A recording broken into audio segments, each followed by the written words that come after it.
ಎಲ್ಲರಿಗೂ ನಮಸ್ಕಾರ. ಇವತ್ತು ಈ ಒಂದು ಪತ್ರಿಕಾಗೋಷ್ಠಿ ಕರೆದಿದ್ದಕ್ಕೆ ಎರಡು ಮೇನ್ ಕಾರಣಗಳಿದೆ. ಒಂದು, ನಮ್ಮ ಮಾಧ್ಯಮದವರ ಮೇಲಿರುವಂಥ ಅಪಾರವಾದಂಥ ಗೌರವ ಮತ್ತು ವಿಶ್ವಾಸ. ಎರಡನೆಯದು, ಸರಿಯಾದ ವಿಷಯನ ಸರಿಯಾದ ಮಾಧ್ಯಮದ ಮುಖಾಂತರ ನಮ್ಮ ಕರ್ನಾಟಕದ ಜನತೆಗೆ ತಲುಪಿಸುವಂಥ ಒಂದು ಪ್ರಯತ್ನನ ಮಾಡೋಣ ಅಂತ ಇವತ್ತು ನಾನು ಮತ್ತು ನಿವೇದಿತಾ ಇಬ್ಬರು ಕೂಡ ಇಲ್ಲಿ ಬಂದಿದ್ದೀವಿ. ಇದಕ್ಕೆ ನಮ್ಮ ಮಾಧ್ಯಮದವರ ಸಂಪೂರ್ಣ ಸಪೋರ್ಟ್ ನಮ್ಮ ಮೇಲೆ ಇರುತ್ತೆ ಅಂತ ಭಾವಿಸಿದ್ದೀನಿ. ಇದೇ ತಿಂಗಳು 6ನೇ ತಾರೀಕು ನಾನು ಮತ್ತು ನಿವೇದಿತಾ ಅರ್ಜಿನ ಸಲ್ಲಿಸಿದ್ವಿ. 7ನೇ ತಾರೀಕು ನಮ್ಮ ಫ್ಯಾಮಿಲಿ ಕೋರ್ಟ್ ನಮಗೆ ಏನು ಕಾನೂನಾತ್ಮಕವಾಗಿ ಏನು ಪ್ರೊಸೀಜರ್ಸ್ನ ಫಾಲೋ ಮಾಡಬೇಕಾಗಿತ್ತು ಆ ಪ್ರೊಸೀಜರ್ಸ್ನೆಲ್ಲ ಫಾಲೋ ಮಾಡಿದ್ವಿ.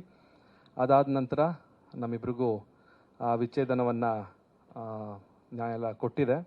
ಸೊ ಅದನ್ನು ಮೊದಲಿಗೆ ಸ್ಪಷ್ಟನೆ ಕೊಡ್ತಾ ಇದ್ದೀನಿ. ನಮ್ಮಿಬ್ರಿಗೂ ನ್ಯಾಯಾಲಯ ವಿಚ್ಛೇದನವನ್ನು ಕೊಟ್ಟಿದೆ. ನಾವು ಕಾನೂನಿನ ಪ್ರಕಾರವಾಗಿ ಈ ಒಂದು ವಿಚ್ಛೇದನವನ್ನು ಪಡ್ಕೊಂಡಿದ್ದೀವಿ.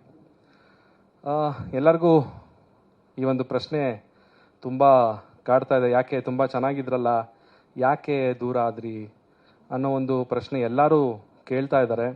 ಆ ಒಂದು ಕ್ವೆಶನ್ಗೂ ಕೂಡ ಆನ್ಸರ್ ಮಾಡುವಂತಹ ಸಮಯ ಇಲ್ಲಿ ಬಂದಿದೆ. ಆಲ್ರೆಡಿ ನಾವು ನಮ್ಮ ಸೋಷಿಯಲ್ ಮೀಡಿಯಾ ಇನ್ಸ್ಟಾಗ್ರಾಮ್ನಲ್ಲಿ ಒಂದು ಟೈಪ್ ಮಾಡಿ ಇಬ್ಬರು ಪೋಸ್ಟ್ಗಳನ್ನ ಹಾಕಿದ್ವಿ. ಅಲ್ಲೇ ನಾವು ಕ್ಲಾರಿಫಿಕೇಷನ್ನ ಕೊಟ್ಟಿದ್ದೀವಿ ಯಾಕೆ ನಾವು ವಿಚ್ಛೇದನ ಪಡೆದ್ವಿ ಅಂತ. ಸೊ ಇವಾಗ ಬಹಿರಂಗವಾಗಿ ನಾವಿಬ್ಬರು ಖುದ್ದಾಗಿ ಬಂದಿದ್ದೀವಿ. ಯಾಕಂತ ಹೇಳಿದ್ರೆ ಸಾಕಷ್ಟು ವದಂತಿಗಳು, ಬೇಡದೇ ಇರುವಂಥ ಸುದ್ದಿಗಳು ಎಲ್ಲರೂ ಸೃಷ್ಟಿ ಮಾಡಿ ಕೆಲವರು ಸೃಷ್ಟಿ ಮಾಡಿ ಅದನ್ನು ಹರಿಬಿಡ್ತಾ ಇದ್ದಾರೆ. ಅದು ಜನಗಳಿಗೆ ನಿಜ ಏನೋ ಅನ್ಸೋ ಒಂದು ಮುನ್ನ ಅದಕ್ಕೆ ನಾವೊಂದು ಕ್ಲಾರಿಟಿ ಕೊಟ್ಬಿಡೋಣ ಅಂತ ಇವತ್ತು ಈ ಒಂದು ಪತ್ರಿಕಾಗೋಷ್ಠಿಯನ್ನು ಕರೀಲಿಕ್ಕೆ ಒಂದು ಮುಖ್ಯ ಕಾರಣ ಕೂಡ. ಆ್ಯಂಡ್ ಏನಕ್ಕೆ ನಾವಿಬ್ಬರು ವಿಚ್ಛೇದನ ಪಡೆದ್ವಿ ಅನ್ನೋದಾದರೆ, ಕೆಲವು ವರ್ಷಗಳಿಂದ ನಾನು ಬೆಳೆದಂತಹ, ಅಂದರೆ ನನ್ನ ಆಲೋಚನೆಗಳು, ನನ್ನ ಜೀವನ ಶೈಲಿ ಒಂದು ಆಯಾಮದಲ್ಲಿ ಹೋದರೆ, ನಿವೇದಿತಾ ಅವರ ಒಂದು ಯೋಚನೆ, ಆಲೋಚನೆ, ಒಂದು ಜೀವನ ಶೈಲಿ ಅವ್ರದ್ದೇ ಒಂದು ಆಯಾಮದಲ್ಲಿ ಬೆಳೀತಾ ಹೋಯಿತು. ಸೊ ಇದ್ರ ಮಧ್ಯದಲ್ಲಿ ಜೀವನ ಅಂದರೆ ಏನು ಅಂತ ನಾನು ಅರ್ಥ ಮಾಡ್ಕೊಂಡಿರೋದು ಮತ್ತು ನಿವೇದಿತಾ ಅವರು ಅರ್ಥ ಮಾಡ್ಕೊಂಡಿರೋದು ಎರಡು ವ್ಯಾಖ್ಯಾನಗಳು ತುಂಬ ಡಿಫ್ರೆಂಟ್ ಆಗಿತ್ತು. ಅದು ಒಂದಕ್ಕೊಂದು ಹೊಂದಾಣಿಕೆ ಆಗಲೇ ಇಲ್ಲ. ತುಂಬ ಪ್ರಯತ್ನ ಪಟ್ವಿ ಕೆಲವು ವರ್ಷಗಳಿಂದ, ಇಲ್ಲ ಸರಿ ಹೊಂದ್ಕೊಂಡು ಹೋಗಬೇಕು ಅಂತ. ಸೊ ಪ್ರತಿದಿನವೂ ಈ ರೀತಿಯಾದಂಥ ಒಂದು ಮನಸ್ತಾಪಗಳು ಬರ್ತಿದ್ದಾಗ ಎಲ್ಲೋ ಒಂದು ಕಡೆ ಅನಿಸ್ತು, ನನ್ನ ಜೀವನ ಶೈಲಿ ಬೇರೆ ಇದೆ, ಇವರ ಜೀವನ ಶೈಲಿ ಬೇರೆ ಇದೆ. ಒಬ್ರಿಗೊಬ್ರು ನಾವು ರೆಸ್ಪೆಕ್ಟ್ ಮಾಡಲೇಬೇಕು. ಬಿಕಾಸ್ ನಾವೆಲ್ಲ ಇಂಡಿವಿಜುವಲ್ಸ್.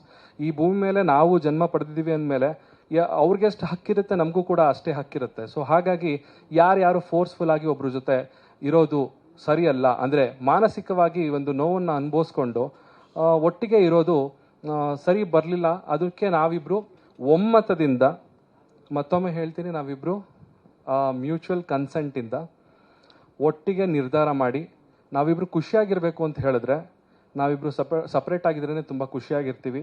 ಸೊ ಹಾಗಾಗಿ ನಮ್ಮಿಬ್ಬರ ಮಧ್ಯದಲ್ಲಿ ಯಾವುದೇ ರೀತಿಯ ದ್ವೇಷ, ವೈಮನಸ್ಸು ಯಾವುದೂ ಇಲ್ಲ.